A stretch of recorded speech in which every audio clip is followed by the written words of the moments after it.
Olá, queridos irmãos e queridas irmãs, sejam bem-vindos a mais um estudo da série Estudando o Evangelho segundo o Espiritismo. Nós iniciaremos agora o nosso estudo sobre o 13º capítulo do livro, que tem o título Não saiba a vossa mão esquerda o que dê a vossa mão direita.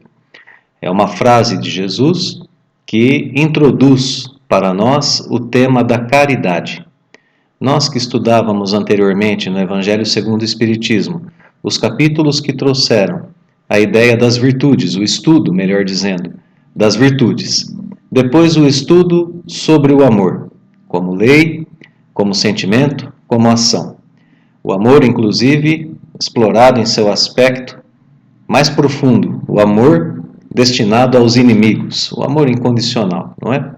Agora, entramos no tema da caridade, no tema mais específico da caridade, que seria esse amor em ação, como tantos dizem dentro da doutrina espírita e mesmo estudiosos do cristianismo, né? Que a caridade seria o amor em ação. Muito bem, enquanto comentamos um pouquinho sobre as características do capítulo, nós vamos colocar aqui em exposição o índice desse capítulo, para que a gente possa dando uma olhadinha, não é? Teremos todos esses itens e o item que vamos estudar agora é o item fazer o bem sem ostentação.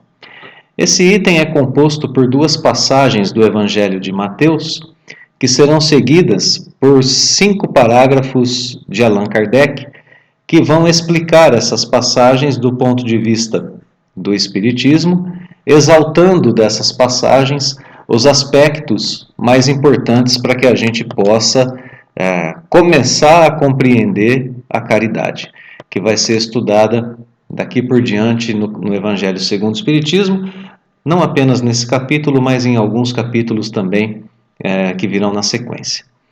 Então, em resumo desse item específico, né, o item que nós estudaremos agora, fazer o bem sem ostentação, nós podemos dizer que aqui as explicações de Allan Kardec trazem a exposição do modo equivocado e do modo correto de praticar aquilo que ele chama de beneficência. O modo correto de praticar a caridade verdadeira. Essa expressão também aparecerá aqui nesse item. Beneficência, caridade verdadeira. A gente vai tentar encontrar aí os aspectos que explicam o que é isso, né? Então, modo correto e modo equivocado de praticar tanto beneficência quanto caridade verdadeira, ao mesmo tempo em que esse item ensina sobre os resultados que aparecem quando nós atendemos o nosso próximo em suas necessidades através da caridade verdadeira e da beneficência. O que isso causa, não é? Quais são os resultados dessas ações? Aqui veremos o modo correto de praticar a caridade. O modo correto, inclusive, de pensá-la, para que a gente possa agir corretamente. Aprendemos que a prática da caridade é, na verdade, a prestação de um serviço. É assim que a gente pensa de modo correto a caridade, para que a gente haja da melhor maneira possível. Já é uma visão bem diferente daquilo que a gente pensa em comum, né? No nosso dia a dia. Praticar a caridade é, na verdade, prestar um serviço. Nos ensinará esse item do Evangelho. Bem, a ideia de continuidade, né? Vamos lembrar um pouquinho do último item do capítulo anterior. Qual é a ideia de continuidade aqui no Evangelho?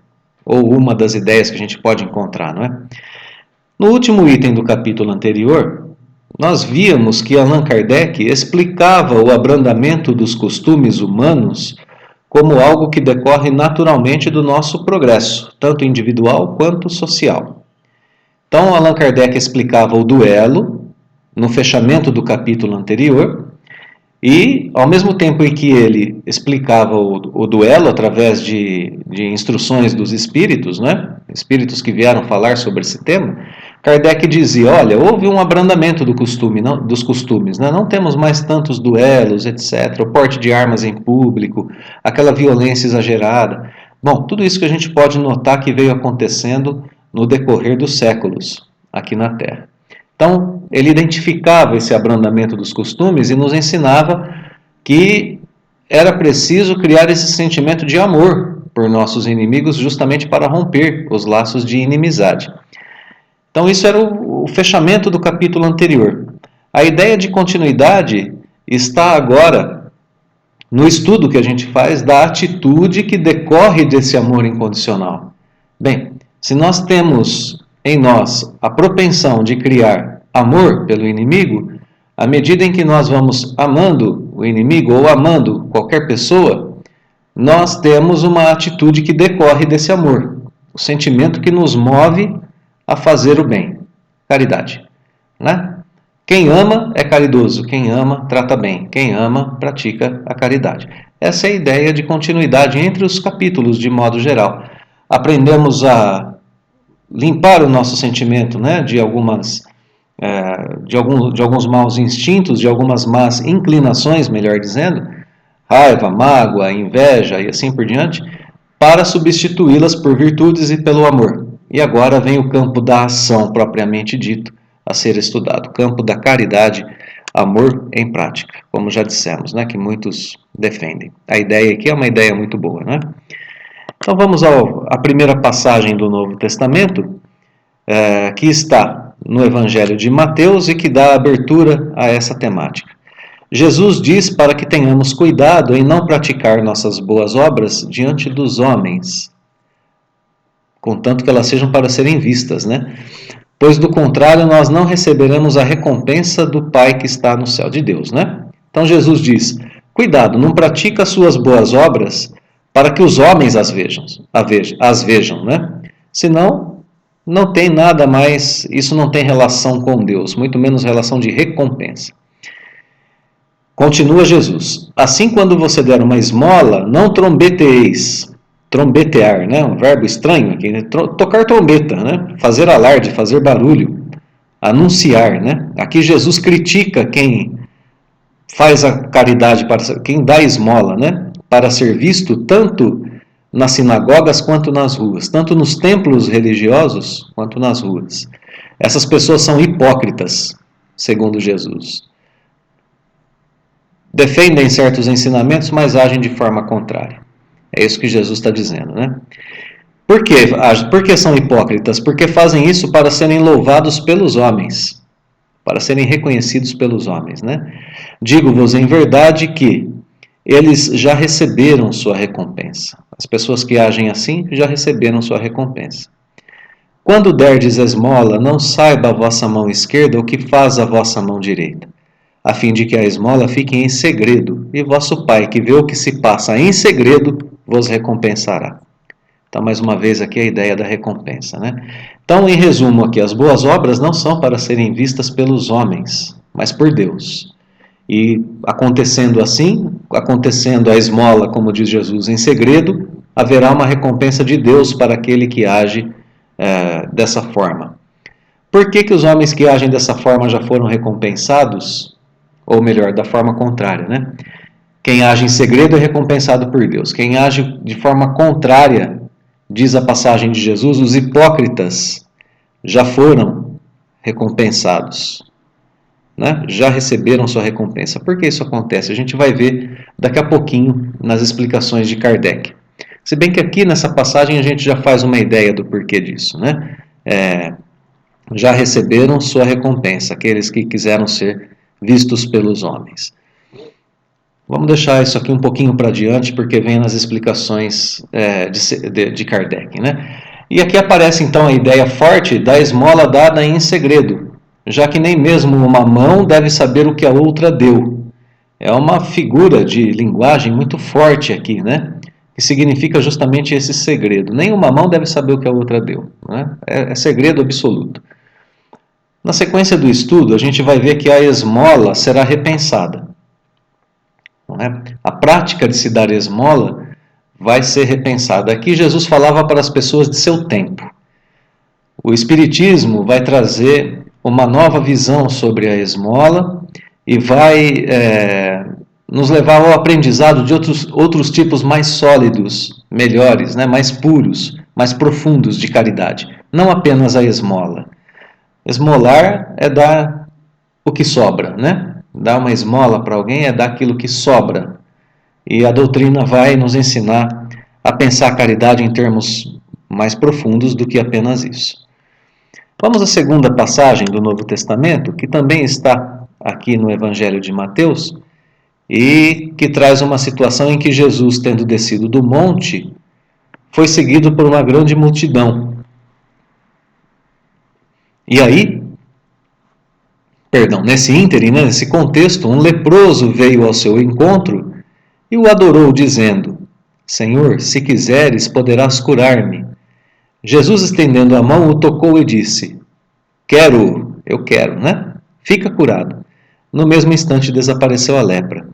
Disse-lhe então Jesus: abstente de falar disso a quem quer que seja, mas vai mostrar-te aos sacerdotes e oferece o dom prescrito por Moisés, a fim de que lhes sirva de prova. Então, essa segunda passagem do Novo Testamento traz uma situação em que Jesus agiu de acordo com o princípio que ele mesmo prescreveu na passagem anterior. Eu não faço o bem, eu não faço a caridade para ser visto pelos homens. Por isso ele diz ao leproso: não, vai e não conte a ninguém. Né? Eu quero que você se cure, fique curado. A lepra desapareceu. Então Jesus diz: abstente de falar disto a quem quer que seja. Não conta para ninguém o que aconteceu. Só vai até o templo, vai até o templo e oferece o dom prescrito por Moisés. Então, para a pessoa que era leprosa, que era curada, ela tinha esse dever diante da sociedade. Ela tinha que ir até o templo, levar uma oferenda, dizer ao sacerdote que havia sido curado, para que ele pudesse voltar à vida em sociedade. Os leprosos eram afastados, né? Iam para vilas de leprosos, longe da sociedade, longe da família, pelo medo, né? Pelo desconhecimento que a doença trazia naquela época, para que ele não contaminasse outras pessoas. Esse era o pensamento daquela época. Então Jesus diz a ele: não conta para ninguém o que aconteceu, só cumpre o seu dever, vai ao templo e volta à sua vida comum. É interessante que aqui a gente pode até pensar que aquele que recebe a caridade também pode mantê-la em segredo, né? Também é algo interessante de ser pensado. Quando a gente recebe, a gente também pode manter em segredo. Bem, então essas são as duas passagens que trazem a abertura do item, do capítulo, né? Fazer o bem sem ostentação. E a partir de agora, Kardec vai começar a explicar e a trazer os elementos que ele destaca dessas duas passagens, né? A primeira coisa que o codificador faz é explicar o que é fazer o bem sem ostentação. Ele começa a colocar essa explicação para a gente, dizendo que fazer isso é um grande mérito, fazer o bem sem querer ser visto, sem querer ser reconhecido, né? Mas ele diz na sequência que mais meritório que isso ainda é ocultar a mão que dá, ou seja, trazer o segredo, não apenas não querer ostentar, né? Mas mais meritório do que não querer ostentar, não querer ser visto, não querer ser reconhecido, é fazer isso em segredo. E diz que isso é uma marca incontestável de grande superioridade moral. Por quê? Porque para a gente encarar as coisas do mais alto, do que faz um homem vulgar aqui na Terra, uma pessoa comum, é necessário, né? É necessário abstrair da vida presente e identificar-se com a vida futura. Senão é claro que a gente quer reconhecimento da sociedade. Fazendo em segredo, a gente está privilegiando a vida futura e estamos privilegiando a nossa relação com Deus. Eu faço isso porque é um dever meu para com o próximo, é claro, mas um dever principalmente para com Deus. Então eu estou agindo em outro âmbito da minha existência quando eu ajo dessa forma. Então, em resumo, né, numa palavra, colocar-se acima da humanidade, da questão humana, né, do terra a terra, para renunciar à satisfação que advém do testemunho dos homens e esperar a aprovação de Deus. Olha só como a visão é diferente, né? A gente não quer apenas o elogio das outras pessoas, e a gente gosta de ser elogiado, é claro que gostamos, né? E não há mal nenhum nisso, mas colocarmos-nos à disposição de uma obra em segredo, esperando a aprovação de Deus, é também uma atitude de combate ao nosso orgulho. É uma atitude de quem confia mais em Deus do que na satisfação do seu próprio orgulho, na satisfação de ser reconhecido, de ser visto por outros homens, pelas outras pessoas, né? Aquele que prefere ao de Deus, aquele que prefere ao de Deus, o sufrágio dos homens, sufrágio é justamente aprovação, né? Reconhecimento, né? Então, aquele que prefere ao reconhecimento de Deus o reconhecimento dos homens, prova que mais fé deposita nestes, nos homens, né, do que na divindade, e que mais valor dá à vida presente do que à vida futura. Se diz o contrário, procede como se não cresce no que diz. Aqui é a hipocrisia tratada por Jesus naquela primeira passagem do Novo Testamento que a gente viu, né? Então, retomando o parágrafo, é meritório fazer o bem sem ostentar, e mais meritório ainda é ocultar a mão que faz o bem, ocultar o bem que se fez. A gente não precisa ficar alardeando por aí o bem que a gente fez. Esse tipo de ação mostra superioridade moral, que se denota em 2 pontos, né, que é fundamentada em 2 coisas. Aquele que age assim, primeiramente, tem sua visão na vida futura e não nessa. Por isso renuncia ao terra-terra, às coisas dos homens, no que diz respeito ao reconhecimento, ao elogio, esse tipo de coisa. Então, no primeiro momento, superioridade moral, porque ele dá mais atenção à sua própria vida espiritual e à vida futura. Em segundo ponto, a segunda coisa que fundamenta essa superioridade moral é a fé que ele tem em Deus e não nos homens, pois espera apenas de Deus a aprovação e recompensa. Espera apenas de Deus essas coisas. Então, esse parágrafo, em resumo, identifica as bases que levam a praticar o bem de forma correta, como nós dizíamos lá na nossa introdução, né? Quais são essas bases? O modo como se faz e o porquê se faz, né? Porque entendemos que estamos, ao fazer a caridade, beneficiando, claro, o próximo, mas estreitando a nossa relação com Deus. Vamos ao segundo parágrafo. Quantas pessoas existem, né, que só fazem a caridade na esperança que aquele que recebe irá bradar por toda parte o benefício recebido. Só um pequeno parênteses aqui, né? Quantas vezes a gente não faz o bem para o outro e fala assim, nossa, ele nem me agradeceu. Né? A gente fica, às vezes, ofendido com a falta de agradecimento, de reconhecimento daquele que recebe a caridade. E, no fundo, muitas vezes a gente tem esperança mesmo que ele diga para todo mundo que a gente fez o bem a ele, né? Ser reconhecido pelos homens, né? Quantos os que de público dão grandes somas e que, entretanto, as ocultas não dariam uma só moeda? Há pessoas que fazem isso para serem vistas, né? Foi por isso que Jesus declarou, os que fazem o bem ostentosamente já receberam sua recompensa. Olha aqui a explicação de Kardec, né? Com efeito, aquele que procura a sua própria glorificação na terra pelo bem que pratica, já se pagou a si mesmo. Deus nada mais lhe deve. Só lhe resta receber a punição do seu orgulho. Esse parágrafo é muito forte, não é? Porque ao explicar a passagem de Jesus que dizia, né, que aquele que faz para ser visto já recebeu sua recompensa, que recompensa é? Ser visto. Essa é a recompensa, né? Ser reconhecido pelos homens. Quando Kardec explica essa passagem, ele nos identifica um modo equivocado de ação, né? Lá atrás, o modo correto era movido pela fé na vida futura e em Deus. Aqui é movido. A gente faz por quê? Porque a gente tem esperança de ser reconhecido, tanto por aquele que recebe a caridade, do que por aqueles que ficarão sabendo que nós fizemos a caridade, né? Então aqui a gente tem a continuidade da explicação do parágrafo anterior, retomando a ideia de reconhecimento por parte dos homens.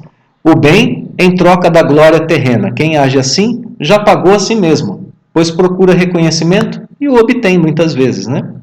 Então Kardec explora essa ideia da recompensa divina, usando a expressão que diz que quando a pessoa age desse jeito, Deus agora não deve mais nada a essa pessoa, aquele que praticou o bem querendo ser visto, porque ele já recebeu sua recompensa terrena, na terra, né? É claro que essa ideia aqui também é uma ideia, é uma figura de linguagem, né? Deus não nos deve nada, em hipótese alguma, não é? Mas é claro que quando a gente estreita a nossa relação com Deus, nós conseguimos pavimentar, melhorar o caminho que nos leva à nossa perfeição e à nossa felicidade. Então, o dever é nesse sentido, né? Deus colocou as suas leis de modo que, ao praticá-las, ao segui-las, nós temos mais facilidade em alcançar felicidade e alcançar a nossa própria elevação, o nosso progresso, a nossa perfeição. Então, É isso que Deus nos devolve, né? Por isso a expressão aqui que Deus nos deve algo, né? Quando agimos da forma contrária, recebemos punição do nosso orgulho. Então esse parágrafo expõe o móvel equivocado para a prática da benevolência. Qual que é esse motivo equivocado? Quando a gente erra ao fazer a benevolência ou a beneficência, né? Quando a gente age por interesse próprio. É o que está sendo exposto aqui nesse parágrafo. Então esse é o modo equivocado. O modo correto no parágrafo anterior. Parágrafo seguinte. Explicação de Kardec. Não saber a mão esquerda o que dá a mão direita é uma imagem que caracteriza admiravelmente a beneficência modesta. Não é? Essa questão de doação para alguém. Eu dou alguma coisa a alguém. Então, não saber a mão esquerda o que a direita deu é uma figura de imagem que caracteriza justamente a beneficência modesta. Mas se há modéstia real, diz Kardec, também há falsa modéstia, o simulacro, né? O disfarce da modéstia, a modéstia falsa, né? Como que é a modéstia falsa? Há pessoas que ocultam a mão que dá, tendo, porém, o cuidado de deixar aparecer um pedacinho. Ela não oculta muito bem, não. Oculta mais ou menos para que as outras pessoas vejam, né? Inclusive ela olha em volta para ver se tem alguém que não terá visto, né? Aquilo que ela fez, não terá visto ocultar. O que é isso? É uma indigna paródia das máximas do Cristo. É claro que é indigno, né? É um simulacro, né? É uma simulação de caridade, né? Se os benfeitores orgulhosos, olha aqui o orgulho aparecendo de novo, são depreciados entre os homens, que não será perante Deus? A gente mesmo critica, né? Quem faz benfeitoria é movido por seu próprio orgulho. Também esses já receberam na terra sua recompensa. Foram vistos. Estão satisfeitos por terem sido vistos. É tudo o que terão. Então a primeira frase aqui do parágrafo explica o título do capítulo, né? Não saiba a vossa mão esquerda o que dê a mão direita. Coloca a diferença entre a verdadeira e a falsa modéstia. Qual que é a diferença entre as duas? O verdadeiro modesto faz em segredo. Aquele que é falso modesto só finge esconder o bem que fez. Coloca a questão dos benfeitores orgulhosos, que não são bem vistos nem entre os homens, o que dirá diante de Deus, né, que é perfeito. E agora aparece de forma mais clara até a questão do orgulho sendo saciado pela atitude de doar. Antes o interesse, né, identificado no parágrafo anterior. Agora o orgulho. Então, os móveis equivocados aqui para quando a gente faz a caridade, né? Bom, fazemos isso para sermos vistos, para satisfação do nosso orgulho e do nosso interesse. Já fomos vistos, já devem ficar satisfeitos, né? Já devemos ficar satisfeitos quando agimos assim. Acontece que a consequência disso é que nada mais teremos nas relações com Deus. Estaremos satisfeitos em nossa relação aqui no terra a terra, mas em nossa relação com Deus estaremos ainda bem distantes dessa relação, né? Então, parágrafo que trata aqui do orgulho como um dos possíveis móveis, né, na ação de doar, na ação da beneficência. Quarto parágrafo. Qual poderá ser a recompensa do que faz pesar os seus benefícios sobre aquele que os recebe, que lhe impõe, de certo modo, testemunhos de reconhecimento, que lhe faz sentir a sua posição exaltando o preço dos sacrifícios a que se vota para beneficiá-lo? Para esse nem mesmo a recompensa terrestre existe, porquanto ele se vê privado da grata satisfação de ouvir bendizer-lhe o nome, e é esse o primeiro castigo do seu orgulho. As lágrimas que seca por vaidade, em vez de subirem ao céu, recaíram sobre o coração do aflito e o ulceraram. E o deixaram ferido, né? Do bem que praticou nenhum proveito lhe resulta, pois que ele o deplora.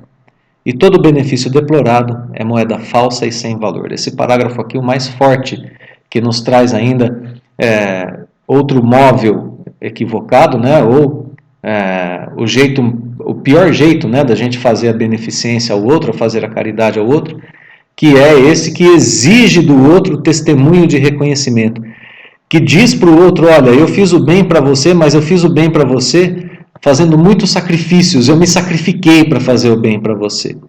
Isso, na verdade, é fazer com que o outro, né, sinta um peso muito grande, olha aqui a palavra, né, pesar dos benefícios. Né? O outro sente um peso muito grande em receber o benefício. Como que nos sentiríamos, né? A pessoa falando, eu estou te ajudando, mas você tem que reconhecer o meu esforço que eu fiz, o meu sofrimento, o meu sacrifício que eu fiz para te ajudar. Seria muito difícil essa situação, né? A gente sente o peso da caridade, e a caridade não pode ser pesada, nem para quem faz, nem para quem recebe. Né? Ou se é pesada para quem faz, sob um certo sacrifício de amor ao próximo, ele não se importa com esse sacrifício. Né? Então, para a pessoa que age desse jeito, né, que age dessa forma, nem a recompensa terrestre existe. Né? Ele não tem satisfação, ele não tem grata satisfação, né, de ouvir a pessoa bem dizer o seu nome. Perdão, vamos voltar aqui um pouquinho. Ele seca então essas lágrimas por vaidade, né? Ele ajuda por vaidade, apareceu interesse, orgulho e agora vaidade, né? Então, essa pessoa não vai orar por ele, não vai subir agradecimento ao céu, mas vão machucar essa pessoa que recebeu desse jeito o bem, né?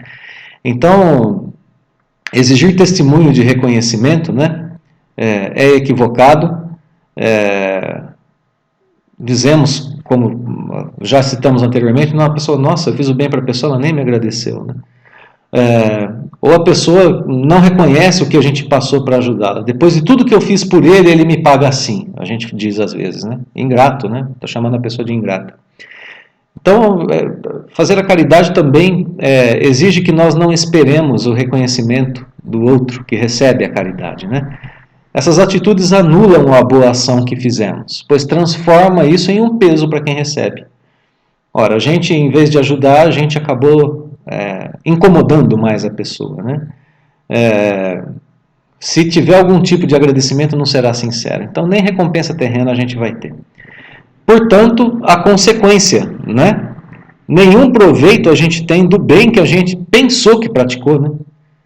Nem boa consequência no âmbito terreno e nem no âmbito divino. Então, esse parágrafo traz para a gente a consequência desse bem que a gente tenta praticar e que é praticado por interesse, por orgulho ou por vaidade. Vamos agora ao último parágrafo, que nós dividimos em duas partes, né? Kardec explica que a beneficência praticada sem ostentação tem um duplo mérito. Qual é esse duplo mérito? Além de ser caridade material, é caridade moral, visto que resguarda a suscetibilidade, a fragilidade, né, do beneficiado. Faz-lhe aceitar o benefício sem que seu amor próprio se ressinta e salvaguardando-lhe a dignidade de homem, porquanto aceitar um serviço é coisa bem diversa de receber uma esmola. Até aqui a gente tem a situação oposta à que foi descrita no parágrafo anterior, né? Resguarda a suscetibilidade do beneficiado, resguarda ali a sua fragilidade, porque não impõe nada a ele não sente o peso da caridade que recebeu. Portanto, aqui ela é caridade moral. Ela não fere moralmente, ela não fere no emocional daquele que recebe. Então ele recebe um bem material, mas não é ferido no seu âmbito espiritual, no seu âmbito emocional, não é humilhado. Por isso ele aceita o benefício e não tem o amor próprio ferido. Ele é resguardado na sua dignidade de homem, porque ele sente que aquele que está agindo assim presta um serviço para ele e não recebe uma esmola. Então aqui a gente já começa a ver que o Evangelho, ao tratar da caridade, nos faz repensar a questão da esmola. Dar esmola não é... Agora a caridade não é mais apenas dar esmola, dar o que sobra. É dar o que há de melhor, resguardando inclusive a integridade emocional daquele que recebe. Fazendo o bem porque nós amamos essa pessoa e porque nós amamos o cumprimento do nosso dever divino.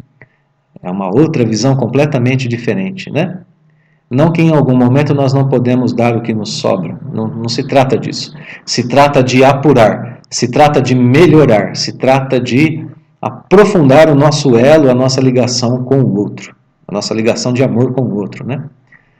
Ora, converter em esmola o serviço pela maneira de prestá-lo é humilhar o que recebe. E em humilhar a outrem há sempre orgulho e maldade. Então já não é mais caridade, não é? A verdadeira caridade Ao contrário, é delicada e engenhosa no dissimular o benefício, no evitar até as simples aparências capazes de melindrar. Não causa prejuízo emocional nenhum, dado que todo atrito moral aumenta o sofrimento e se origina da necessidade. Aumenta o sofrimento que se origina da necessidade. Então a pessoa já tem uma necessidade, um sofrimento porque não tem essa necessidade contemplada, não tem essa necessidade atendida, então a gente, se causa ainda um atrito moral com essa pessoa, a gente aumenta o seu sofrimento. Então agora aqui nesse parágrafo a gente tem o efeito da beneficência sem ostentação, o efeito contrário do que a gente viu anteriormente. Ela se transforma em caridade material e moral. Ela se transforma em verdadeira caridade. Por dois motivos, porque poupa a fragilidade, a sensibilidade do beneficiado e o faz acertar um serviço, não uma esmola, e por isso não fere também a sua dignidade. Aquele que pratica uma beneficência deve pensar que está a serviço. Esse é o pensamento correto que a gente deve ter quando a gente se coloca na obra da caridade. Quem age de modo contrário humilha e perde o seu trabalho. Modo correto de agir, a verdadeira caridade, portanto, é sem ostentação. Atende à necessidade material sem aumentar o sofrimento daquele que a recebe, sem aumentar o sofrimento que advém dessa necessidade. Não causa aquilo que é chamado aqui de atrito moral, humilhação, não exige reconhecimento. Tudo isso seria atrito moral. Então, o parágrafo até aqui ensina o modo correto de fazer a caridade, já cita alguns de seus benefícios. E esse parágrafo vai terminar, vamos à última parte dele. Ela sabe encontrar palavras brandas e afáveis que colocam o beneficiado à vontade e em presença do benfeitor. Ela quem? A caridade, Ao passo que a caridade orgulhosa o esmaga. Claro, caridade com orgulho esmaga o beneficiado. A verdadeira generosidade adquire toda a sublimidade quando o benfeitor, invertendo os papéis, acha meios de figurar como beneficiado diante daquele a quem presta serviço. Eis o que significam essas palavras. Não saiba a mão esquerda o que dá a direita. Então, Kardec faz o encerramento aqui do item, explicando mais uma vez a frase, que dá abertura, que dá título ao capítulo, e que coloca para nós a última explicação sobre o item, que significa fazer o bem sem ostentação. Então, a gente vai destacar aqui, mais uma vez, o tipo de atitude que a pessoa que faz a caridade verdadeira deve ter. A verdadeira generosidade adquire toda a sua sublimidade quando o benfeitor inverte os papéis.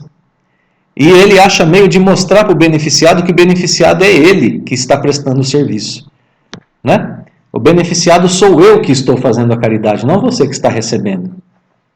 Quando a gente faz a outra pessoa sentir isso, não apenas com palavras, a gente pode até dizer isso para a pessoa, Quando a pessoa nos agradece, não, o beneficiado fui eu, o agraciado fui eu. E é claro, isso fica muito claro para a gente, por quê? Porque quando acontece isso, nós somos beneficiados porque estamos em relação com a nossa espiritualidade, em progresso, sentimos-nos felizes por praticar isso, estamos em relação com as leis divinas. Claro que beneficiados somos nós. Não é dizer essas palavras da boca para fora, é entender essa situação. E a gente vê aqui então que a caridade em palavras que se unem ao ato de doar também é muito válida, Pois essas palavras acolhem o beneficiado que se sente bem diante de seu benfeitor. E aí a gente começa a entender como que isso cria laços de amor entre as pessoas. Então é por essa troca de papéis que a gente vai ver que o benfeitor que se sente beneficiado, e isso acontece de fato, não apenas no âmbito das palavras. Quando a gente vê só para a gente encerrar, quando a gente vê esse último significado que Kardec dá a essas palavras, que remetem ao significado do título do capítulo, como a gente dizia, a gente começa a ver que quando surge esse sentimento sincero, de que o benfeitor, de que eu que estou fazendo a caridade é que sou o beneficiado, quando começa a surgir em mim esse sentimento sincero, aí então a gente vê que ele é o indício daquela recompensa que está sendo trazida, ou que está sendo citada aqui no Evangelho para nós. Né? Deus não lhe deve mais nada, o que Deus nos dará, o indício do início, né, dessa recompensa que Deus nos dará, é justamente esse sentimento sincero de que eu sou o beneficiado quando eu faço a caridade. Aí a gente começa a perceber, a receber a nossa recompensa. A gente nós estaremos felizes em fazer a caridade. Isso é o início da recompensa que Deus nos dá. Então esse último parágrafo conclui o modo correto de doar e ensina os benefícios dessa ação para o benfeitor e para o beneficiado. Então aqui encerramos, né, o item fazer o bem sem ostentação no Evangelho segundo o Espiritismo. Concluímos dizendo que a única caridade proveitosa, então, é aquela feita sem interesse, sem vaidade, sem orgulho, sem ostentação.